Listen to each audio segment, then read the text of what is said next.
Chapter 1. The Old Pynchon Family. The House of the Seven Gables was an old wooden house on Pynchon Street in a New England town. Its 7 gables seemed to reach up to the sky, and a large elm tree stood outside the door. The house, also known as Pynchon House, had a long, dark history. Although it was a very old house, it was not the first house on that location. At the end of the 17th century, Pynchon Street was known as Mall's Lane, because Matthew Mall had built a small, simple hut there. He was a wizard and practiced witchcraft, which was a crime in the Puritan community. Colonel Pynchon was a clever and powerful man in town. He liked Matthew Mall's property and wanted it for himself, but Mall refused to sell it to him. The colonel was a very determined man, and Mall was very stubborn, so the disagreement lasted for a long time. After several years, Colonel Pynchon accused Matthew Mall of witchcraft and decided to hang him. It was a horrible death sentence. On the day of the hanging, all of the important people from the town came to watch and cried out passionately against witchcraft. Colonel Pynchon was there sitting on his horse shouting loudly too. Matthew Mall pointed a finger at him and said, "God will give him blood to drink." This was Mall's curse, which followed the Pynchon family for centuries. After Mall's death, Colonel Pynchon built a huge family home where Mall's small hut had been. The townspeople couldn't understand why he wanted to build a house on a place which was cursed. But the colonel was a determined man, and he began living there. One day, when the governor went to visit Colonel Pynchon, he found him dead in his study. The colonel was sitting at his desk with a pen in his hand and some letters and other papers in front of him. There was blood on his beard, shirt collar, and neck. The doctor said he had died of a heart attack, but people talked about murder since the window near the colonel's chair was open and a man was seen running away. The Pynchon family became less important over the years. Most of the colonel's family were not happy about owning the House of the Seven Gables because they knew about Mall's curse. At the time of our story, Judge Jaffrey Pynchon, a direct descendant of Colonel Pynchon, was a rich and important member of society. He was similar to his ancestor because he was a clever and powerful politician. There were few other Pynchons left: a 17-year-old girl, a murderer who was in prison, and his sister. Hepzibah Pynchon was about 60 years old and had never married. Her old pale face always had an angry expression because she could not see well.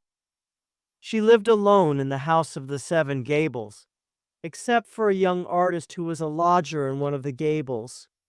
Through the years, the house and its furniture had become old and broken. It had a life and secrets of its own.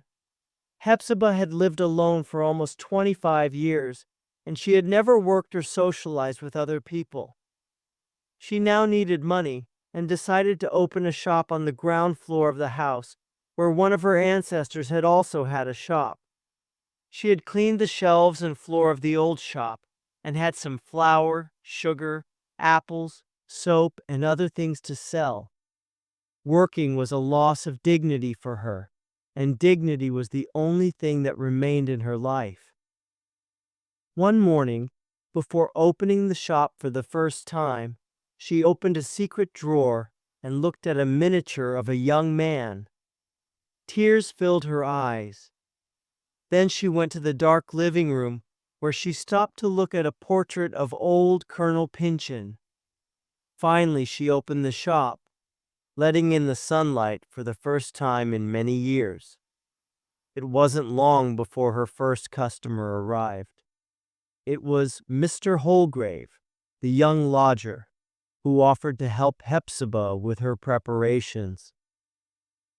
Mr. Holgrave was a thin man with a brown beard and a short brown mustache. He was a daguerreotype artist and took pictures of people. "Oh, Mr. Holgrave, I simply can't do this. I'm too old and I'm only a woman. I've been living here for 25 years and I've never worked. I'd rather be dead than working here," said Hepzibah, and she started crying. "Oh no," the young man said.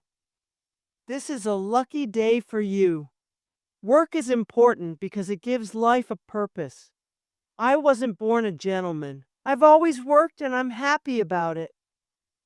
Holgrave wanted to buy some biscuits, but Hepzibah would not accept money from her only friend.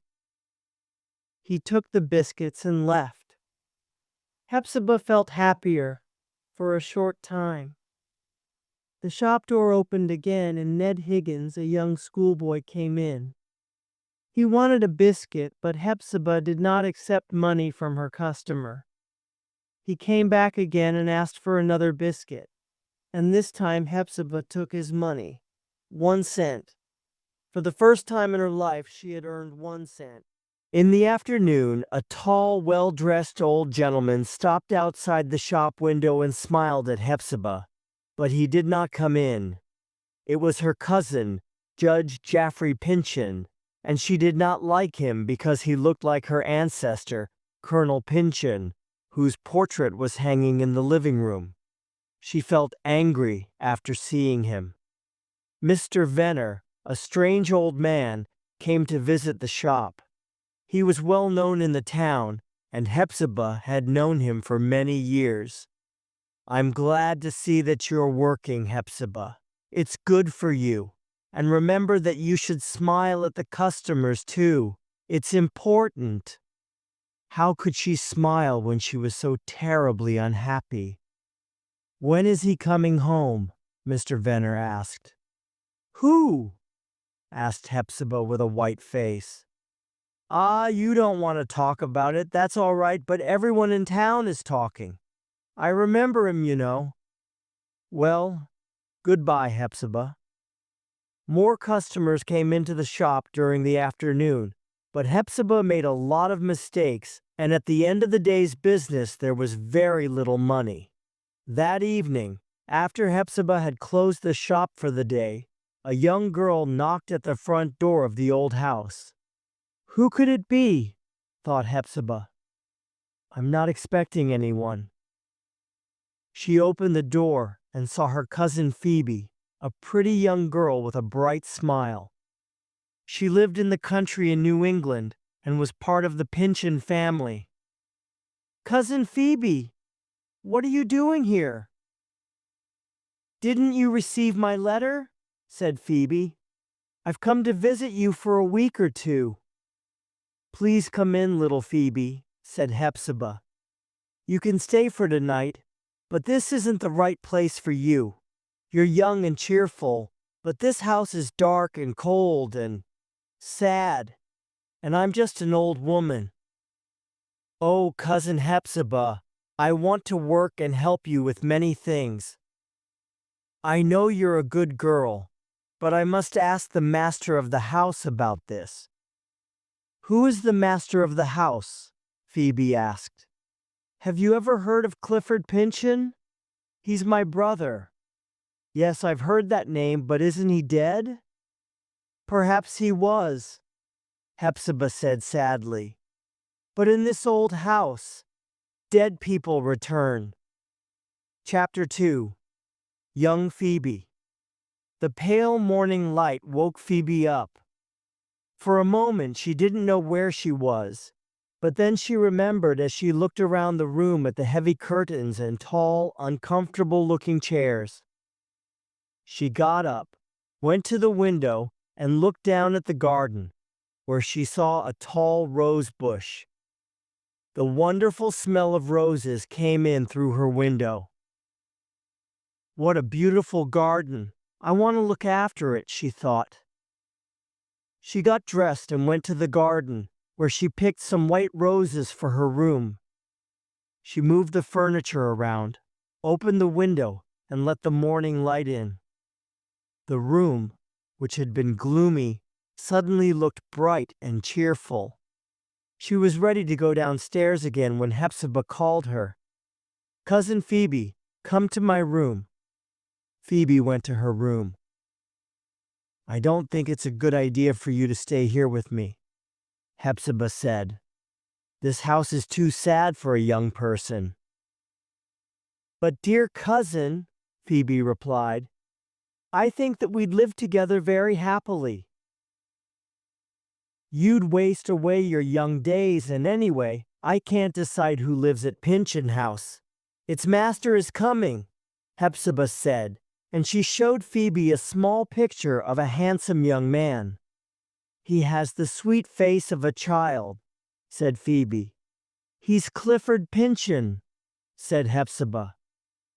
They went downstairs to the kitchen, where Phoebe made breakfast.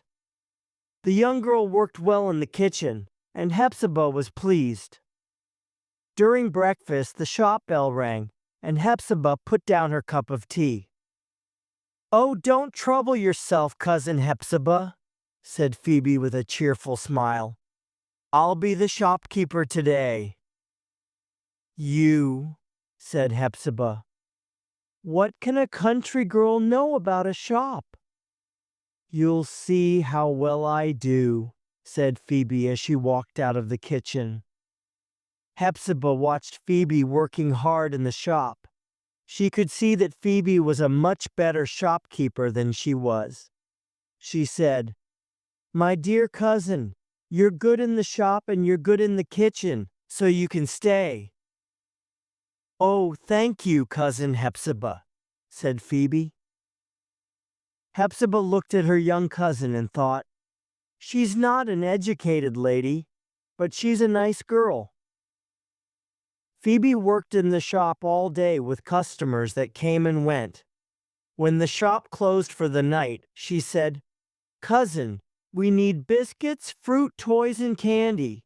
We've sold a lot today. Look at the mountain of coins." Whilst Phoebe was counting the coins, Hepzibah said, "Well done. You're a good worker, Phoebe." "Yes, well done. Well done," said Mr. Venner, who was in the shop for the third or fourth time that day. "What a clever girl. You are lucky, Hepzibah, to have such a bright young worker." "Yes, Phoebe is a nice girl," replied Hepzibah. "But Mr. Venner, you've known the family a great many years. Can you tell me whether there ever was a Pinchin like her?" "I don't believe there ever was," answered the old man. "Or if there was, it never was my luck to see them. I've seen a lot of the world, and I never knew anyone to work so well as this child Phoebe does." That evening, Hepzibah showed her young cousin around the gloomy house and told her of the ancient curse and other family legends. Phoebe saw the old portrait of Colonel Pinchin, which she immediately disliked because of his cruel face. Hepzibah told Phoebe about beautiful Alice Pinchin, who had lived there a century before, and who had loved the white flowers in the garden. Alice, whose ghost now haunted the house of the Seven Gables, died mysteriously, perhaps because of the curse. Then Hepzibah began talking about Mr. Holgrave and his strange friends.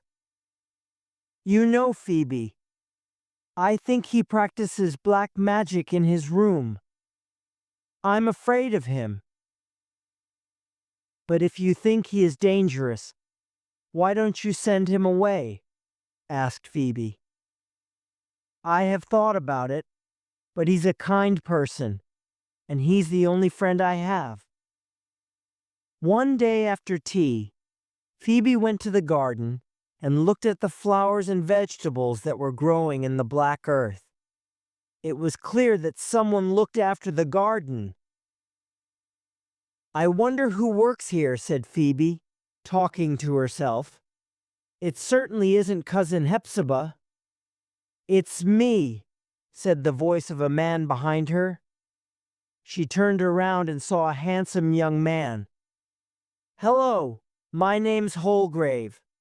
I live in one of the gables, and I like working in the garden when I have time. My name's Phoebe Pynchon. Are you a gardener? No, but I like nature, and it's refreshing to work here. I'm a daguerreotype artist. I take pictures of people. Daguerreotypes bring out the secret character of a person. A painting can't do that. He took a daguerreotype miniature out of his pocket. Phoebe looked at it and said, I know that face because its cold eyes follow me all day. It's my Puritan ancestor whose portrait is in the living room. You copied it without its black cap and gray beard, and you gave it modern clothes. But I don't think he looks any better with your changes. No, I didn't copy it. This miniature is the picture of a member of your family who is still living. He looks like a kind, friendly man, but the miniature shows his true nature. Look at his eyes and his mouth. He's cold and evil. Holgrave and Phoebe worked together in the garden until it was almost dark. It's time to stop working, said Holgrave. Good night, Miss Phoebe Pynchon. One day, if you put a flower in your hair and come to my studio in Central Street, I'll take a picture of you. Phoebe went into the dark house and found her cousin sitting in the living room. Shall I light a lamp, Cousin Hepzibah? Yes, if you please, dear child, answered Hepzibah. Phoebe lit the lamp, but the corners of the room were still dark. She thought she heard a strange voice coming from one of the dark corners. Cousin, said Phoebe, did you speak to me just now? No, Phoebe, said Hepzibah. Please go to bed now. You must be very tired. She kissed her young cousin, and this pleased Phoebe. Good night, cousin, said Phoebe. She went to bed but did not sleep well that night. She could hear heavy footsteps on the stairs outside her room and Hepzibah's voice. Chapter 3. The Guest. The next morning, Phoebe woke up to the sound of two birds in the pear tree outside her window. She went down to the kitchen and found Hepzibah reading a cookbook. She held it close to her nose because her eyesight was very poor. Phoebe, who was very good in the kitchen, made the coffee and cooked something hot for breakfast. There were flowers and 3 chairs at the breakfast table in the living room. Why are there 3 chairs this morning? Phoebe asked herself. And why is Hepzibah behaving so strangely? The old woman was upset and soon started crying. Oh, forgive me, dear child, said Hepzibah, crying. What's happening? Asked Phoebe. Hepzibah took the young girl's hand in her own and said, He's coming. Let him see you first, Phoebe. You're young and cheerful. He has always liked bright faces, and mine is old now. Pull the curtain so that the sunshine can come in. He likes the light. I can hear him. He's coming. Whatever happens, be cheerful. Hepzibah threw open the door, and there was an old man with long gray hair.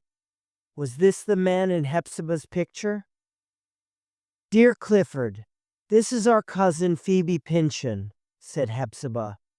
She is Arthur's only child, and she is visiting us from the country. I don't remember Phoebe Pynchon, said Clifford, who was confused.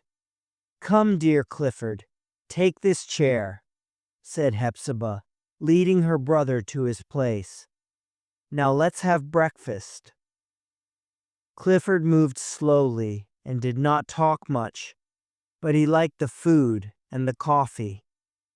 Phoebe looked at him carefully and thought, Yes, it's the same man I saw in the miniature. But where did he come from? Is this you, Hepzibah? He said sadly. How you have changed! Are you angry with me? Angry, she repeated. Angry with you, Clifford? Oh no, there's nothing but love here. You're home now. Clifford smiled weakly and tasted his coffee. More, more, he cried. This is what I need. Give me more. He drank the coffee, sat back in his chair, and looked out of the open window.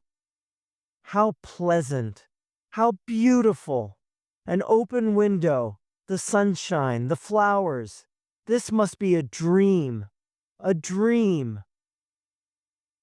Clifford had always loved beautiful things, and now he needed them because he had been in prison for the past 30 years. Suddenly his face became sad, and Phoebe thought quickly. Cousin, here's a rose from the garden, she said, giving him a red flower. Let me hold it, he said eagerly. Thank you, my kind young girl. This rose makes me feel young again. He looked around and saw the painting of old Colonel Pynchon on the wall. Hepzibah, he cried, why do you keep that horrible portrait on the wall? He's the evil man of this house. Take it down. Dear Clifford, said Hepzibah sadly, you know I can't take it down. Then please cover it. I don't want to see that face. A noise came from the shop. It was the shop bell. Phoebe, please go and see our customer, Hepzibah said. She looked at her brother and said, Clifford, I opened a shop in the front room because we're very poor. We need money for food. Are we so poor, Hepzibah? He asked sadly, and he fell asleep in his chair. Phoebe's first customer was the schoolboy Ned Higgins. He bought some things for his mother and left. Then a tall gentleman dressed in an expensive black suit came into the shop. Excuse me, I'm looking for Miss Hepzibah Pynchon, he said, smiling. Do you work here? Yes, I do, said Phoebe. I'm Miss Hepzibah's cousin. I'm visiting her.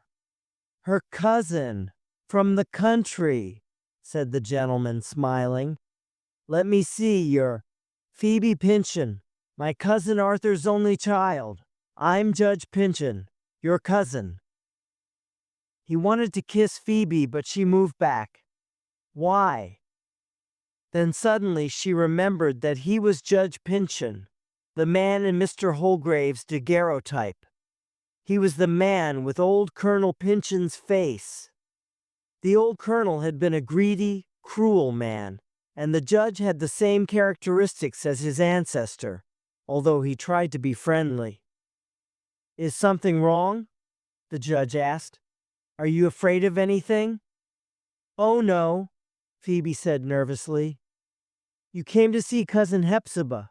Let me get her for you. No, wait a moment, please, said the judge with a friendly voice. You seem a bit nervous. Perhaps the town air doesn't agree with you. Or is there a strange guest in the house who disturbs you? There aren't any strange guests in the house, said Phoebe. There's only Cousin Hepzibah's brother, Clifford, who is a quiet, gentle man. I'm not afraid of him. You're not afraid of Clifford Pynchon? The judge asked kindly. Then you don't know about his past. He did something very bad. We were good friends many years ago, but now I must see him. Where is he? Let me call my cousin Hepzibah, said Phoebe. I think Clifford's sleeping now. No, no, Miss Phoebe, said Judge Pynchon with a deep, angry voice. Stay here. I know this house well, and I know Hepzibah and Clifford. I'm at home here, and you're the stranger. Ah, here is Hepzibah. Hepzibah had heard the judge's deep voice and came to the entrance. She looked at him with her small, cold eyes. Hepzibah, my dear cousin, how happy I am to see you, said the judge. Clifford is finally home, and you have something to live for. We all love Clifford, and I want to help him. He can come to my home in the country and enjoy his life. I can give him all the beautiful things he likes and the best food. I want to make him happy. Let me see him." When Phoebe heard this, she wanted to give Judge Pynchon a kiss, but Hepzibah's face was darker than ever. "Clifford is not ready to receive visitors," said Hepzibah angrily. "Visitors? Do you call me a visitor? I'm his cousin. Don't refuse my generous offer. I'm here with an open heart. You can't keep your brother in this dark old house when he could enjoy the beauty and comfort of my country home. The country air will do wonders for him. And you and I, dear Hepzibah, will watch together and work together to make our dear Clifford happy. Why should we talk further about what is both my duty and pleasure? Come to me at once." "Clifford has a home here," Hepzibah said. Judge Pynchon was angry. "Woman, why do you want to stay here? Do you have money?" "No. Why am I talking to you? You're only a woman. I want to talk to Clifford. Where is he?" Hepzibah stood in front of the door and did not move. "Hepzibah, Hepzibah!" cried a weak, frightened voice from behind the door. "Go down on your knees. Kiss his feet. I don't want to see him. Please, please." The judge was angry and took a step toward the door, but then he stopped. "Clifford isn't well now, so I can't think of insisting. I can talk to him another time," he said, smiling. "But I shall watch over his well-being, as if he were my own beloved brother. I wish only for your acceptance of my kind offer." As soon as the judge left, Hepzibah's face became white, and she put her head on the young girl's shoulder. "Oh, Phoebe," she said, "that man has been the horror of my life. Will I ever have the courage to tell him this?" "Is he very bad?" asked Phoebe, who was confused. "His offers were generous and kind." "He doesn't have a heart," said Hepzibah. "Now go and talk to Clifford. He likes you. I'm going to work in the shop." Phoebe did not know what to think. "Is the judge an evil man?" she thought. "Can men of his respectability be anything other than correct and fair? He's important and seems to be kind and generous. I don't know what to believe. Perhaps Cousin Hepzibah is just old and bitter and lives with her memories of the past." Chapter 4. Clifford and Phoebe. For years, Hepzibah had looked forward to spending her life with the brother she loved so dearly. She had waited patiently for him, and now she wanted to make his life warm and happy. She opened an old bookcase and took out several books that she had enjoyed reading many years before. She tried reading to Clifford, but he wasn't interested in the books, and he did not like the sound of her hoarse voice. She tried to find other things to interest Clifford, but he was not grateful, and that made her sad.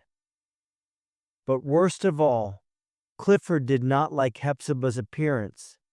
She had never been beautiful, but now with age and sadness, she was ugly and bitter. Clifford did not like her old dress and turban, her strange ways and her angry look.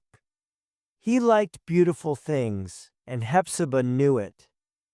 She wanted to improve her appearance with some ribbons on her turban, but she knew that it wouldn't change anything. Therefore, she turned to Phoebe, who was young, lovely, and cheerful. To Clifford, Phoebe represented all women, with her youth, beauty, and laughter. Phoebe gave him the warmth and attention that he had lacked throughout his life, and Clifford was content just to know that she was near. As the days passed, Phoebe's presence became necessary to the daily lives of Clifford and Hepzibah. She brought hope and beauty to the dark old house with its curse and its ghosts. Clifford liked to sleep late in the morning, so Hepzibah stayed with him while Phoebe worked in the shop. There were always more customers in the shop during the morning hours because Phoebe was there.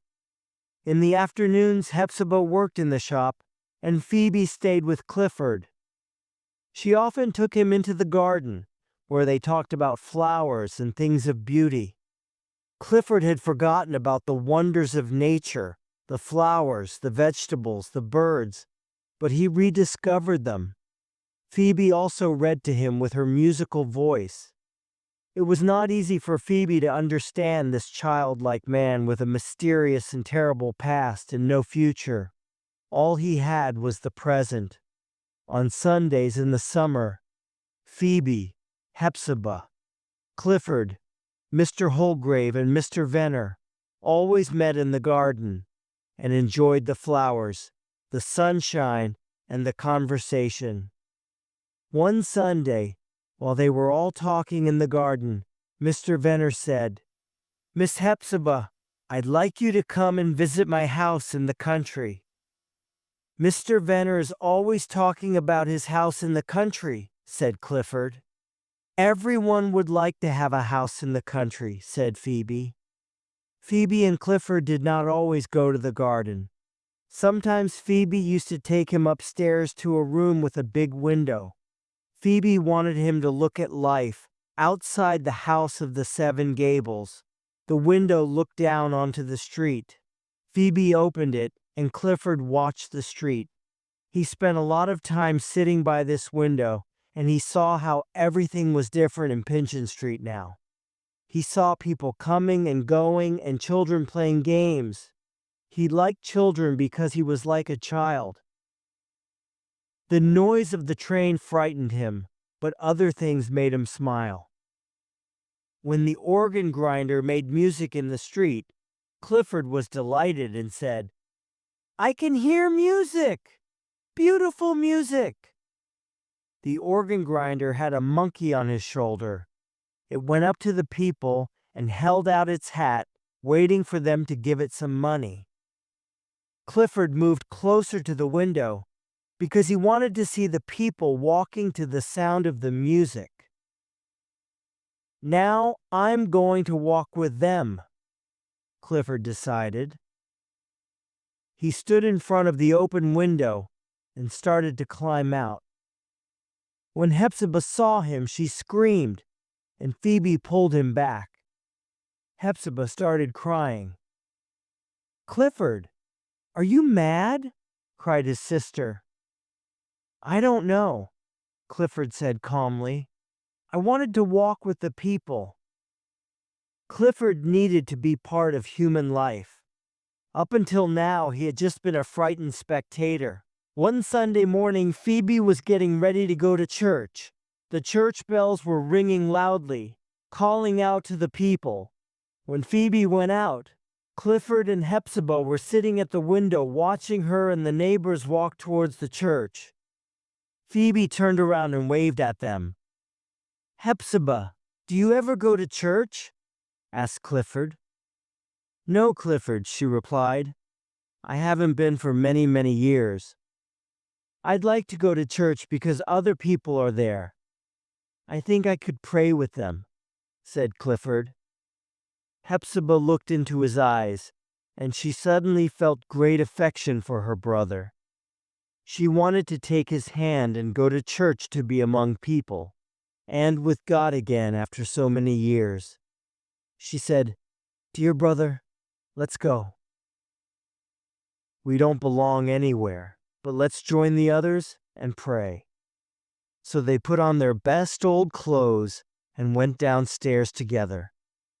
They opened the front door and took a step outside. They felt that the whole world was watching them. They could not take another step. "It's too late, Hepzibah," said Clifford sadly. We're ghosts. We can't live among human beings because we would frighten them. If we had lived like human beings all these years, we would have walked down the street like everyone else. But now we can only live in this old house with Maul's curse on it." Hepzibah understood her brother. They went back home and closed the door. Now the house seemed much gloomier than before. However, Clifford was not always unhappy. He enjoyed sitting at the window and watching the children play. He dreamed a lot about when he was a child, and sometimes he told Hepzibah and Phoebe about his dreams. One afternoon, he decided to blow soap bubbles. He had often blown soap bubbles with his sister when they were children, so he began blowing soap bubbles happily at the window, just as Judge Pynchon was passing by. "Cousin Clifford," he said, "still blowing soap bubbles." The judge's comment frightened Clifford, and he felt weak and confused. Chapter 5. The daguerreotypist Clifford went to sleep early in the evening, as children usually do. He was always tired, but not by physical exercise. It seemed like he needed a lot of energy to do very simple things. While he slept, Phoebe was free to do whatever she wanted. This freedom was necessary for her health. She needed to get out of the house and breathe fresh air because the air inside was unhealthy for her. As time went by, Phoebe changed. She was not as carefree and cheerful as she had been in the past. She began to understand Clifford more, and her eyes became darker and their expression deeper. Holgrave, the daguerreotypist, was the only young person Phoebe knew and talked to. He told her many things about himself. He was 22 years old and came from a poor family. He had already worked as a schoolteacher, a salesman, and an editor of a country newspaper. He had also traveled to parts of Europe, Italy, France, and Germany. His present job was, in his opinion, a temporary one. For him, it was only a way to earn money to be able to live. Phoebe recognized Holgrave's strong personality, as Hepzibah had done. It was difficult not to.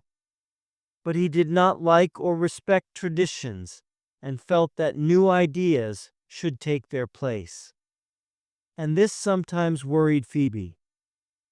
Phoebe noticed that he was interested in Hepzibah and Clifford, and he studied them carefully. "Is Clifford still happy?" he asked Phoebe one day. "He's as happy as a child," answered Phoebe. "But like a child, he's easily disturbed." "Disturbed by what?" asked Holgrave. "I can't see his thoughts," said Phoebe. "His mood changes without any reason, just as a cloud comes over the sun. But I don't think it's right to search in his mind." "I would," answered Holgrave excitedly. "Why?" asked Phoebe. "What's Clifford to you?" "Oh, nothing, nothing," answered the young man, smiling. "This is such a strange world with such strange people. Look at Judge Pynchon, Clifford, and look at this gloomy old house. It's ugly and unhealthy. It should be burnt." "Burnt?" exclaimed Phoebe, visibly disturbed. "Then why do you live in it?" "Oh, I'm studying it. To me, this house represents a terrible past, and I'm living in it so that I can learn to hate it. Do you know the story of Maul the Wizard and his curse on your ancestor?" "Yes, of course," said Phoebe. "I've heard it several times. My father told me about it when I was a child, and Cousin Hepzibah has spoken about it 2 or 3 times in the short time that I've been here. She believes that all the bad luck of the Pynchons began with that curse." I believe it too, said Holgrave seriously, and looked up at the roof. Think about it. Under these 7 gables over hundreds of years, there has been misery, suspicion, conflict, and strange death. Old Colonel Pynchon wanted to cultivate a family here, but the many generations of the Pynchon family are all touched by madness. You aren't very polite about my family, said Phoebe. But the truth is, as I say, the curse lives on and Colonel Pynchon is with us again. Do you remember the daguerreotype I showed you of Judge Pynchon? He's very similar to his ancestor. You know, I'm writing a history of the Pynchon family, and I'm going to publish it in a magazine. Really? Asked Phoebe, who was surprised. Yes. Do you want to hear it? Holgrave asked. Well, yes, if it's not too long or boring, she replied.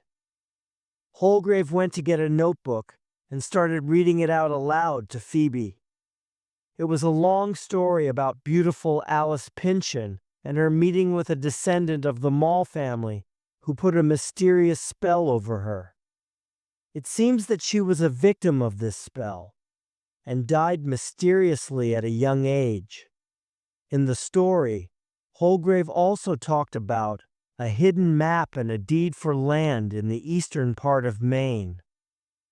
Phoebe listened, but her eyes were heavy, and they began to close. Holgrave looked over at Phoebe and closed his notebook. Miss Phoebe, you're sleeping, he exclaimed. Me sleeping? Oh no, I listened to all of your story. It's full of trouble and tragedy, she answered. By this time, the sky was dark, and there was a big moon. In the silver light of the moon, the house looked less cold and gloomy. A gentle wind was blowing the plants in the garden, playing games with the moonlight. What a beautiful evening, Holgrave said. Yes, but I must go home now and help Cousin Hepzibah with her work, said Phoebe.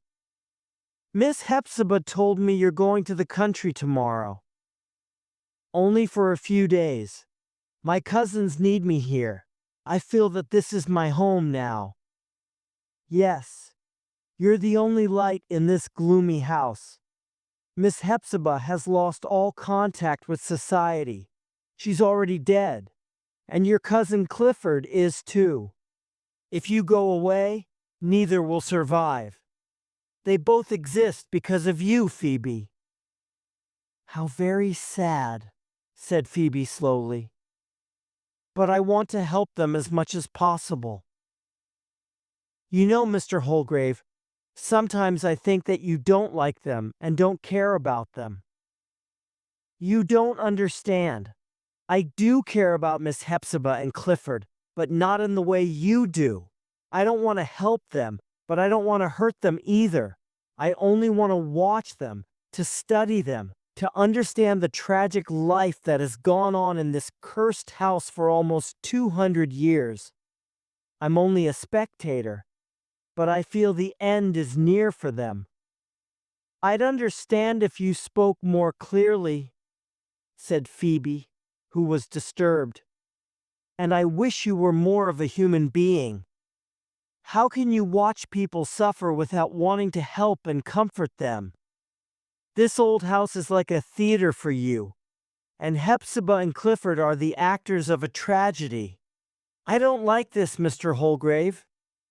Forgive me, Phoebe, he said, taking her hand, but I'm attracted by the occult. You said the end is near. Do you know something that you're not telling me? I know nothing, but I see that Judge Pynchon still keeps an eye on Clifford. He has already done a lot to ruin the poor man's life. The judge is a mystery to me. He's clever and powerful, but I don't know what he wants from Clifford. I don't understand you, Mr. Holgrave, said Phoebe. It's time for me to go. Good night. Good night, my friend, he answered. Chapter 6. History repeats itself. Phoebe's stay at the House of the Seven Gables changed her young heart. She became familiar with sadness and regret. But on the morning that she left the big old house in Pinchin Street, there were tears in her eyes as she looked at the garden from her bedroom window. She asked herself how, in such a short time, she had won so much love from Hepzibah and attention from Clifford. She went downstairs and said goodbye to her cousins, who were sad to see her leave. Then she left the house and went to her mother's house in the country. Soon after she left, the weather got worse, and it started raining heavily. The dark sky and the rain made the house even gloomier. Phoebe was gone. The weather was bad, and it was impossible to go out into the garden. Clifford became very sad, and Hepzibah was certainly not good company for him.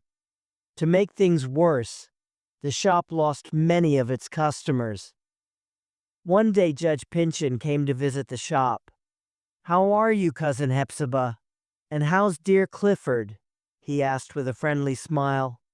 "Can I do anything to help you and Clifford? Do you need anything?" "You can do nothing for us," Hepzibah answered coldly. "We don't need anything." "Let me see Clifford," said the judge. "He's always alone." "Clifford is in bed and you can't see him." "What? Is he ill? I must see him then." "What if he dies?" "He isn't in danger of death," said Hepzibah bitterly. "Cousin Hepzibah, your bitterness against me is unfair.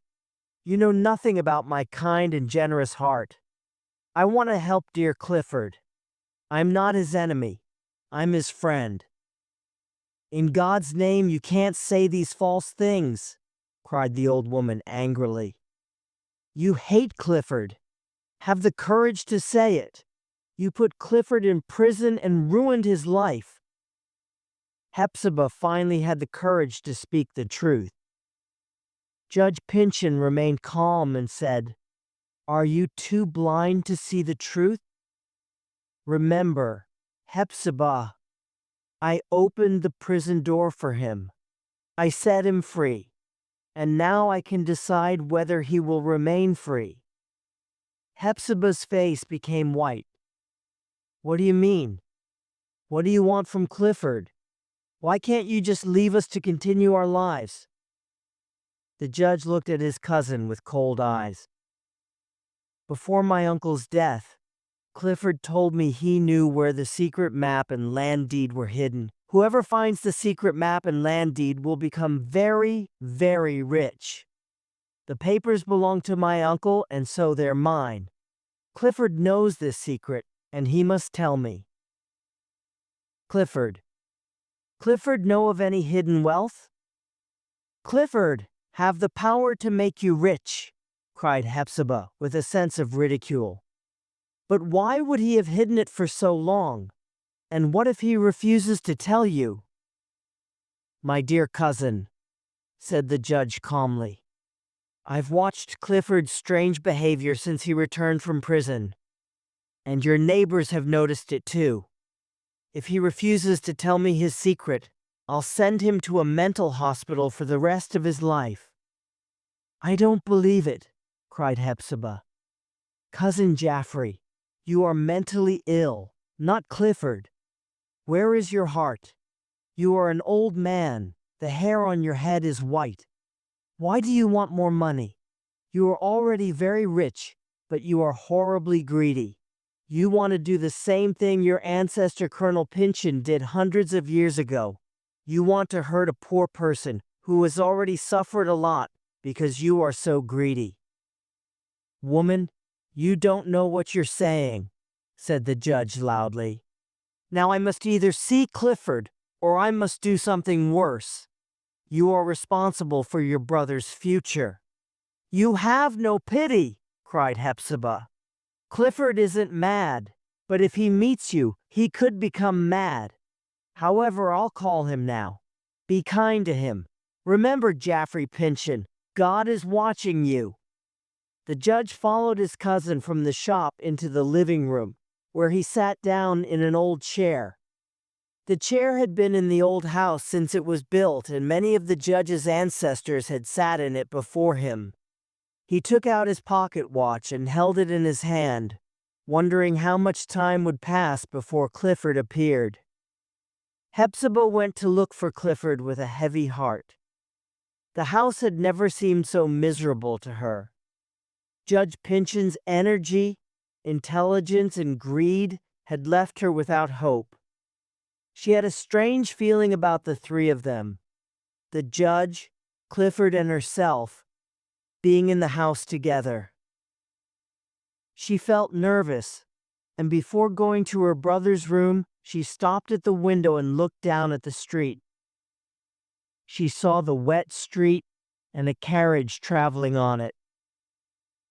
Among the people, she saw Mr. Venner walking slowly down the street. She turned away from the window and finally went to her brother's room. However, Clifford was not there. "Clifford!" she called, but there was no answer. She looked out of the window into the garden, and then she looked in the gable which Holgrave had temporarily made his home. But the daguerreotypist was not there, and neither was Clifford. She called her brother again, and again there was no answer. Had he gone out to get away from the judge? She couldn't imagine him out in the city alone. She went back to the living room to tell Judge Pinchin that she could not find Clifford anywhere. "Clifford is gone," she said as she went into the room. "You must help me look for him." But the judge didn't reply. Instead, she found Clifford there. His face was white, and his eyes were wild. "Hepzibah," he said, "look." He pointed to the dead judge sitting in his ancestor's chair, holding his pocket watch. Hepzibah could not believe what she saw. "Now we can dance," said Clifford happily. "We can sing and play, we're free." He started laughing. But Hepzibah wasn't laughing. She was very frightened. "Be quiet, Clifford," ordered Hepzibah. "What will happen to us now? Let's leave this old house. He can have it now." Hepzibah noticed that Clifford had his old coat on. "Why are you waiting?" he asked excitedly. "Put on your coat, get your money, and let's go." She looked at the dead judge, and then suddenly obeyed Clifford. Surely none of this was real. Soon she would wake up. But she didn't wake up, and they left the house and went out into the street, leaving Jaffrey Pinchin in his ancestor's chair. Clifford took his sister's hand, and they walked to the train station. Chapter 7. The Ghost's Escape. They hadn't left the safety of the big old house together for years, and Hepzibah felt lost. She looked at her brother as they walked, and saw great excitement on his face. The weather was terrible, and there were very few people around. Therefore, Hepzibah and Clifford didn't attract much attention as they went to the train station. Certainly no one could guess the secret that they were carrying with them. As they walked, Hepzibah asked herself, "Am I awake?" They got to the train station and got on a train without any problems. They sat down, and Hepzibah whispered in her brother's ear, "Clifford, is this a dream?" "A dream, Hepzibah," he repeated, almost laughing in her face. "Oh, I've never been more awake." As the train moved on, through one village after another, they looked at the world around them. They watched the people inside the train too. Some sat reading quietly, some children were eating sweets, and a group of girls was throwing a ball from one side of the train to the other. Clifford was excited by all the activity. It was life itself. But Hepzibah was worried. "You're not happy, Hepzibah," said Clifford.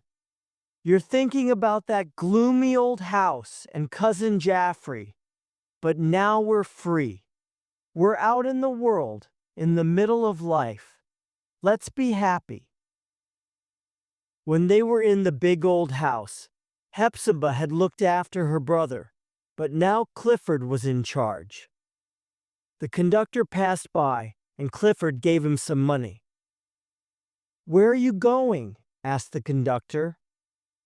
"We'll go as far as the train will take us." "We're riding for pleasure," said Clifford. The new experience gave him energy and life, and he started talking to the people on the train. "Clifford, please be quiet. People will think you're mad," whispered his sister. "You be quiet," replied Clifford. "I'm not mad, and for the first time in 30 years I can express my thoughts, and I will." When the train reached a small station, they got off and started walking around. Judge Pynchon remained in the House of the Seven Gables. He was dead, but his eyes remained open. He held his pocket watch in his left hand. It wasn't possible to see the time, but the watch continued to move. You could hear it. He had an appointment with his doctor that day because he had not been feeling well. And that evening, he had a meeting with some of the other important men of the town because he wanted to become governor.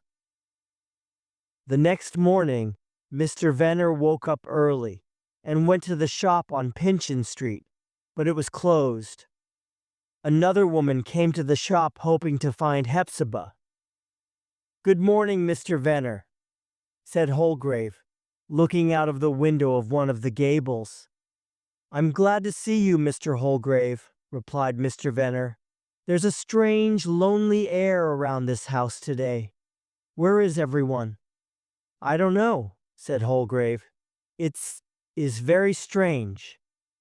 Several adults and children stood outside the old house asking about Hepzibah and the judge. Where were they? During the morning, other people came to the shop looking for Hepzibah. The baker came to deliver the bread, and the butcher brought some meat which he had chosen especially for Clifford. But they found the shop closed. The organ grinder came down Pynchon Street, followed by the sound of his music and a lot of children. They stopped outside the house, wondering where its inhabitants were. Half an hour after the organ grinder had left, Phoebe arrived. She tried to open the front door. "No, Phoebe!" screamed Ned Higgins, the schoolboy. "Don't go in! There's something bad in there! Don't go in!" Phoebe went to the back door, but she was afraid. She knocked and it suddenly opened, but she did not see anyone. "It's probably Hepzibah," she thought. It was dark inside the house, and she felt a hand take hers. "This isn't Hepzibah's hand," Phoebe thought. She turned around and saw Holgrave. The daguerreotypist looked paler than usual. He smiled at her. "Where are Hepzibah and Clifford?" she asked. "Something terrible has happened." "No, no, Phoebe," said Holgrave. "Listen to me. Do you remember this?" He showed her the daguerreotype of Judge Pynchon, which he had once shown her. "It's Judge Pynchon," said Phoebe. "And here is the same face that I took half an hour ago," said Holgrave, showing her another miniature. "But this is death," she said. "Judge Pynchon is dead." "Yes, and he is sitting in the living room of this house," Holgrave said. "Clifford and Hepzibah have disappeared, and I don't know anything else." The young girl was frightened. "Why haven't you opened the doors and asked if there are witnesses?" she asked. "We must think about what's best for Clifford. He and Hepzibah made the mistake of running away. Poor Clifford, the police will suspect him." "Clifford?" asked Phoebe. "Perhaps you don't know the whole story," said Holgrave. Clifford went to prison for 30 years because he was accused of his uncle's death. But Clifford didn't murder him, and he didn't murder Judge Pynchon.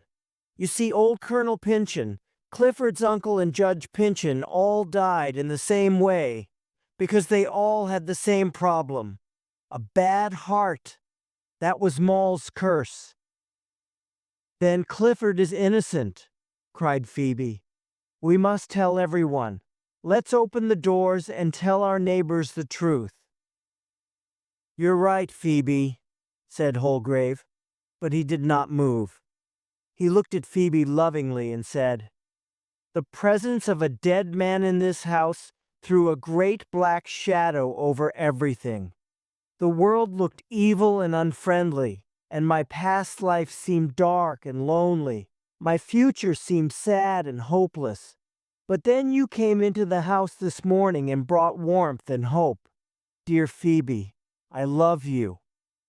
How can you love a simple girl like me?"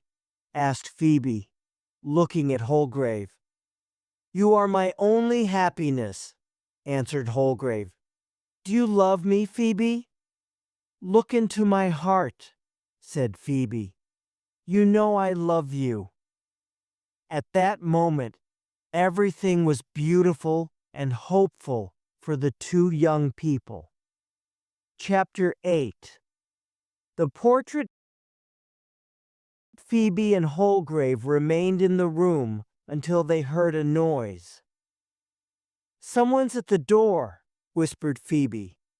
"It's probably the police," said Holgrave. "They've probably heard about Judge Pynchon's visit and Clifford and Hepzibah's disappearance. Let's go and open the door." But to their surprise, before they had left the room, they heard footsteps in the house, and then a voice. "Thank God, my brother, we're home." It was Hepzibah and Clifford who had returned home. When Hepzibah saw Phoebe, she started crying.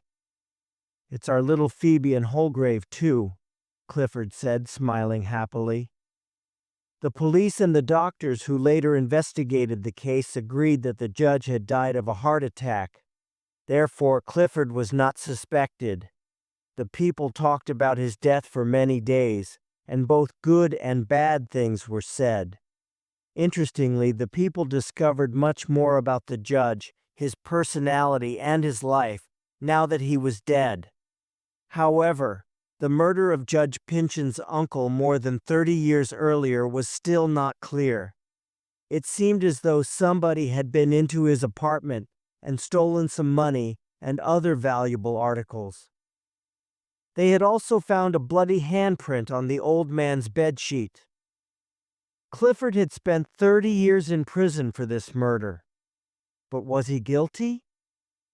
Mystery still surrounded the death or murder of Clifford's uncle.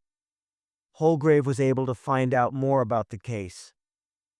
During his youth, Judge Pynchon had been a wild man. His uncle, who had always liked him in the past, began to dislike him. One night, young Jaffrey Pynchon did something terrible. He went to his uncle's room and started looking in his private drawers. Suddenly his old uncle appeared and was shocked and frightened by what he saw. He had a heart attack and fell to the floor. As he fell, he hit his head on the corner of a table and died. The cruel young man did not try to help his old uncle. He continued looking until he found a recent will in favor of Clifford. He destroyed that will and found an older one in his favor. To save himself, Jaffrey accused Clifford of the uncle's murder. So young Clifford was sent to prison for 30 years, and Jaffrey became a famous judge. By now it was late in life for Clifford, and he couldn't change what had happened. But after Judge Pynchon's death, he felt free, and he was clearly happy. All of the judge's money and property belonged to Clifford and Hepzibah. "Well, Jaffrey's country house is ours now," said Hepzibah. "Let's all go to live there." Everyone agreed that this was an excellent idea. As they sat in the living room discussing their plans, Clifford said, "That portrait. How I hate it. It seems to hold a secret from my childhood that I can't remember." "Perhaps I remember it," said Holgrave. "You see, there is a secret mechanism behind the portrait." "That's it," exclaimed Clifford. "It's a secret mechanism." Holgrave touched the secret mechanism on the back of the portrait, and it moved to one side. There was a small hiding place in the wall, and the secret map and land deed were hidden there. Holgrave examined the old Indian map and the land deed. Everyone was amazed. "This is what the Pynchons have wanted for centuries, and now they're worth nothing," said Holgrave. "Poor cousin Jaffrey," exclaimed Hepzibah. "He died thinking that Clifford had discovered his uncle's money." "How did you know this secret?" asked Phoebe. "My dear Phoebe, my last name is Maule," replied Holgrave. "Yes, I am a descendant of Matthew Maule the wizard, but I am not a wizard. The son of poor Matthew Maule was one of the men who built this house. He made the secret hiding place behind the portrait and hid the map and deed there. He was sure no one would find it." A handsome green carriage stopped in front of the old house. The group of happy people were chatting and laughing together. Clifford and Hepzibah turned around and looked for the last time at their family house without any emotion. Several children had come to see the unusual sight. Hepzibah recognized Ned Higgins, her first customer, and gave him a handful of silver coins. Then they got into the carriage and drove away to their new home in the country. The long feud between the Pynchons and the Maules had finally ended thanks to Holgrave and Phoebe's love. As the carriage drove off, two men looked at each other and one said, "Well, what do you think of that? Hepzibah opened a cent shop a few months ago and now she's rich." "Very good business," said the other man.